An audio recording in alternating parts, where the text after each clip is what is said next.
Just filled up some of that E85. Hopefully we could get her started today. I don't know, maybe, just maybe.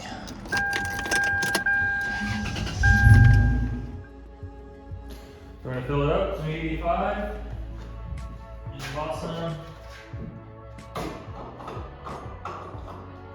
Just a little funnel, fill it with water. Nope, won't work, I get another one. Just clean it too. Well, got different funnels, so this one works.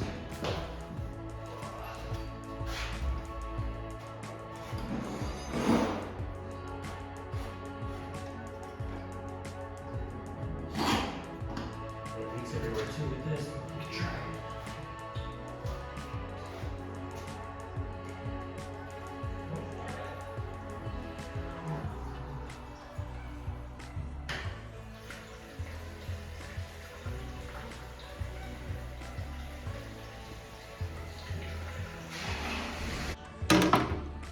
All right, so I kind of ghetto rigged the battery, but I made it work. I got the fuel line off. I'm gonna prime it real quick, get some fuel pressure inside, or get some fuel going through the hose so it kind of cleans it out.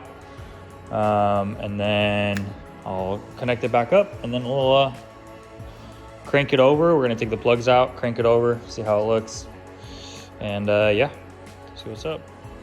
All right, guys, I just changed the fuse box out because this one's kind of like corroded and rusty and stuff, so took that out, and then I put a nice fresh one in I had laying around.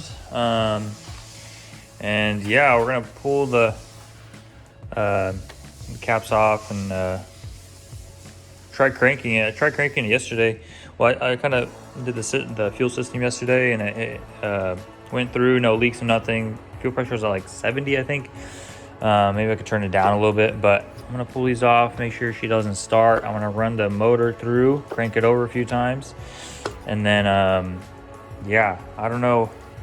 Yesterday the starter didn't want to work, but maybe it was because of the fuse box, or maybe I got to go check down there. I don't know where the starter, if the starter has a relay to it, but double checked everything. Everything's connected. There was a little connection there that I had to connect, but I think that was just for the fan. So that's all good. Yeah, we're getting power, and then I'll put this ground cable on just for kind of temporary. I don't know if that was going to do anything. I know it's supposed to be there, but I don't know if it's going to do anything at that moment for the starter. But yeah, for right now, it's trying to get the starter going. And yeah, hopefully it starts. You can even see the numbers go focus. You can see like 3. Yeah, anyways. Tried cranking it, battery's kind of low, so we're charging that up a little bit. I took the plugs out so I can just crank a little easier and whatnot, so I can just crank it over a few times. And yeah, we're gonna crank it a little bit here and there, and then throw everything back in if everything looks right, and then try starting it, eh?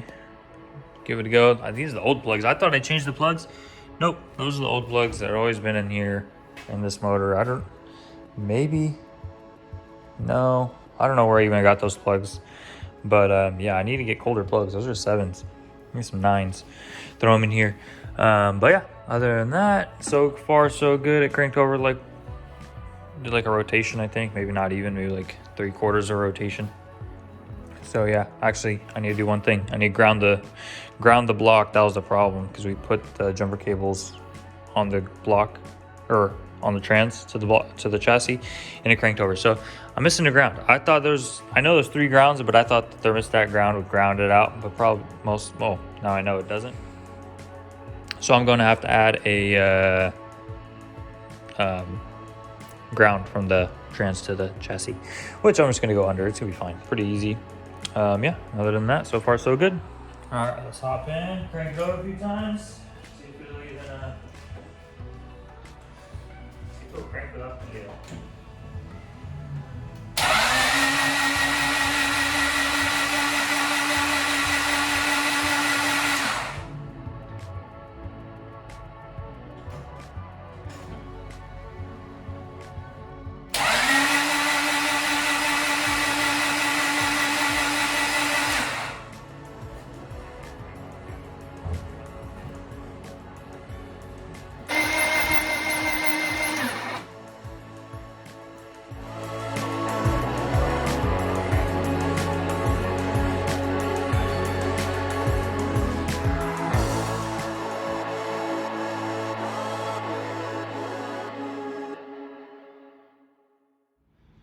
Well, this is it. Let's give it a shot. I don't know what's gonna happen, to be honest.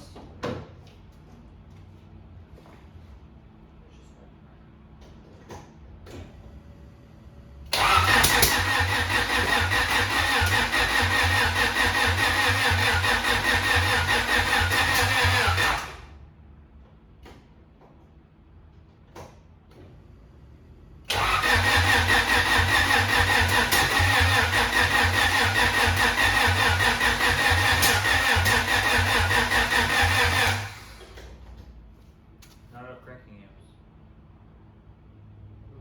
Oh, you put the battery thing? Maybe the battery's completely dead. Not completely, but.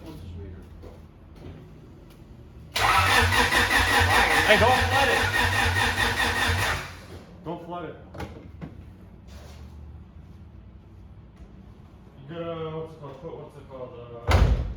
E85 and She doesn't want to start, and then I noticed there's a freaking leak. It's coming down the whole trans, and I thought it was from my head, but my buddy told me to check this out, and yeah, there's no freaking gasket in it. But thankfully, I have another one. I'm gonna take the little O-ring thing out of here, throw it in there, and hopefully that will stop the leak. So back at the shop the next day, tried starting it, pulled the freaking pipe off, threw some brake clean in there, still didn't want to start, still checking it out. And then I did all the timing. You guys didn't see that, but I took all the timing off and checked it. Everything's good. I forgot a washer down there. I added that, the little for the timing belt little washer.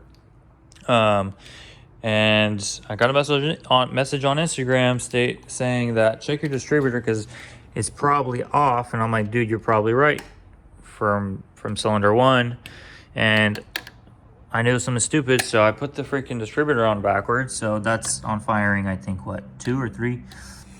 All right, it goes like 1, 2, or whatever, 2. So I need to flip this guy back to 1. So I need to do a 180 on the distributor, and we should be good. So easy fix. I knew it was gonna be something dumb. Checked everything. I thought it was the ECU and all that, but thankfully, my boy Art from Cordova Auto Parts, he said check that thing out, so I did, and boom, should be right, should be good. So we're about to take it off, flip it around, throw it back in, and then hopefully start this thing. So I remember I rebuilt this distributor, and I think I put this thing on backwards. I think it has to be flipped the other side because it won't go on if I flip it like that, whatever, because these notches are at certain angles, and that's the way they go into the crank or the cam shaft, the cam. So that's what I think is the problem. I'm gonna fix it, and the firing order was wrong, so you know I couldn't just flip it and stick it in. It wouldn't work like that. So yeah, I took it off and then put it back together. I don't know. See if it works. Well, see if it'll start. Scared. Me too. Pretty scared. See if it'll start.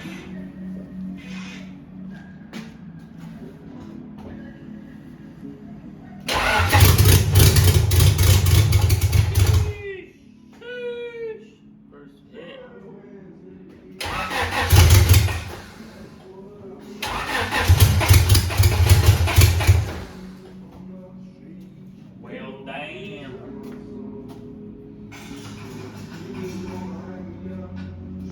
Woo.